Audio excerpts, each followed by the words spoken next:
Hi there and welcome to my YouTube video. My name is Suzanne Bryan, and in this video I'm going to be talking about how to identify a single decrease. I'm going to be using knit two togethers as an example, but you can apply the same concepts to an SSK. So the first thing we want to do is just to be able to see them in our knitting. So we're going to get up real close here.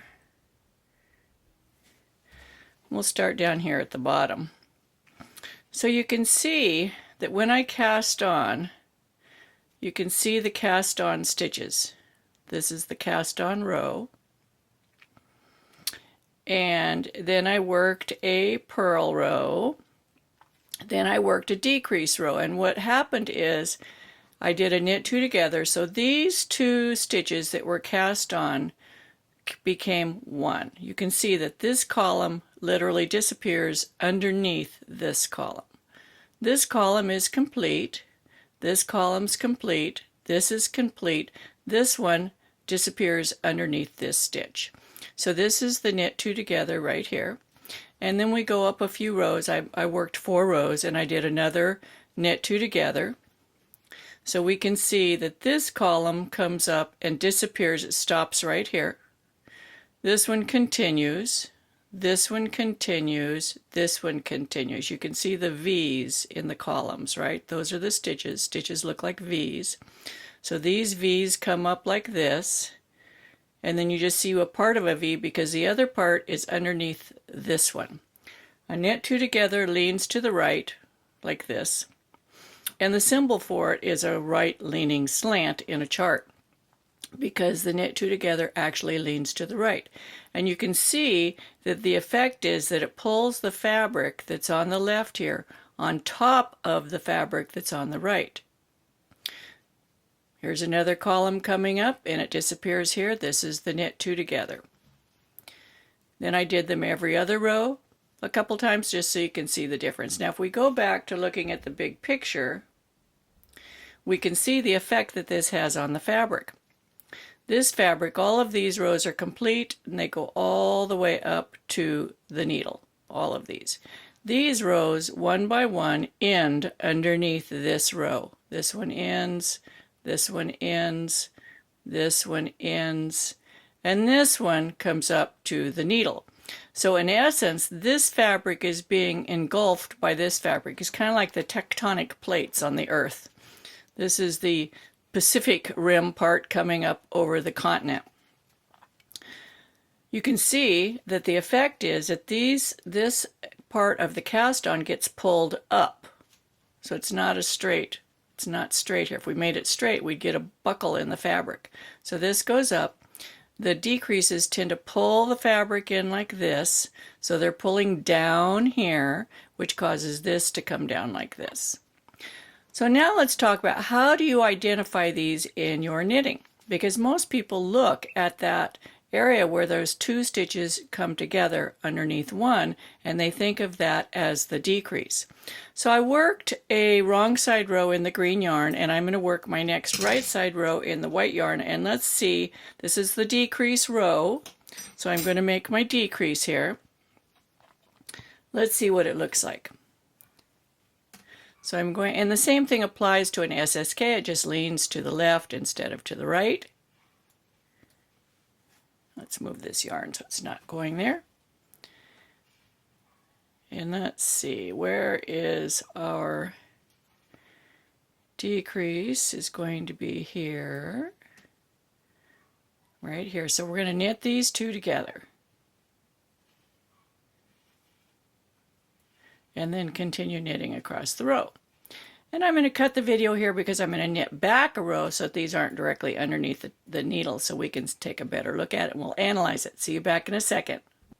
Okay, I finished that row and worked back. So let's take a closer look at this. This white row right here is the decrease row. Right here is where we worked the knit two together. This is the stitch that we used to make the knit two together. And if we look just below that, we can see that this green stitch is coming over on top of this green stitch. Let's see if we can see the other leg under there. There's the other leg. Right here.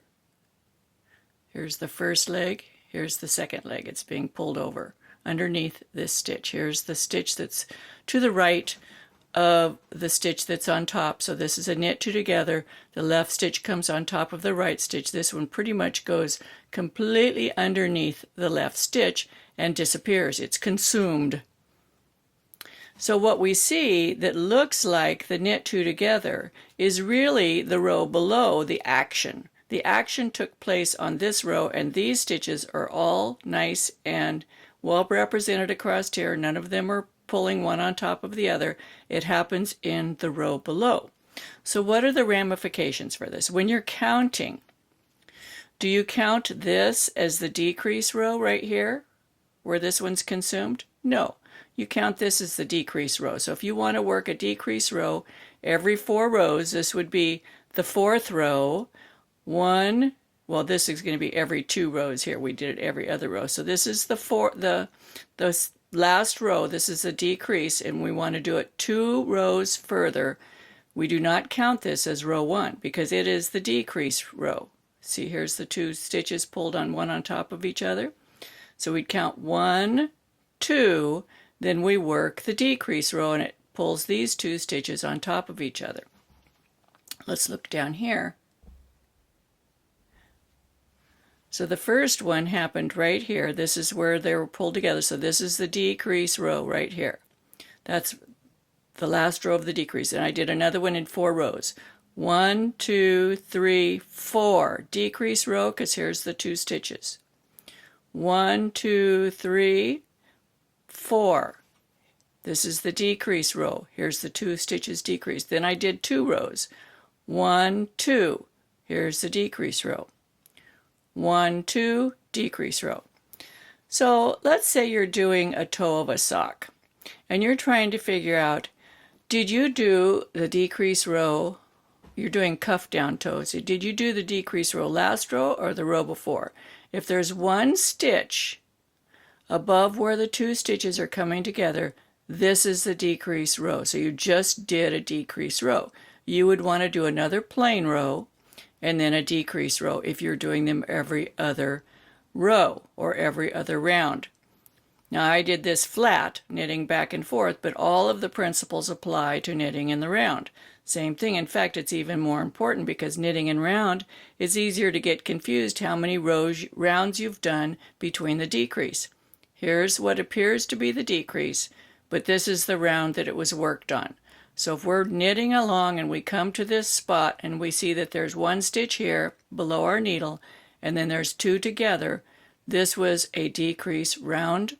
And if we're trying to do it every other round, we would not make another decrease here. We would make it on this round.